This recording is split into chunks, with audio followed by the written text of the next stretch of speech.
பாட்டை படிச்சுட்டே ஜங்க நல்லா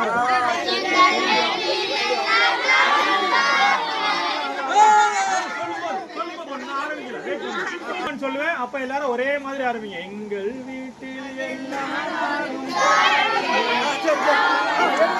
அவ்வளவுதான். அந்த லாலா கூட ரெண்டு வாட்டி படிங்க. போடலாமா? நீங்களே நல்லா படிக்கீங்க. யாரு நீங்க படிங்க. சரி வெயிட் பண்ணுங்க. ரெடி பாருங்க. அங்க வெயிட் பண்ணுங்க. நல்லா சோல்ல கை போட்டு நல்லா சந்தோஷமா சிரிச்சிட்டே ஜாலியா சூப்பரா படிங்க. ரெடியா?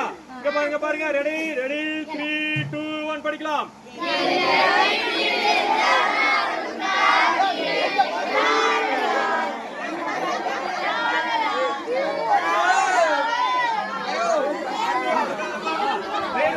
बोल ट्रेन आ अங்க போய்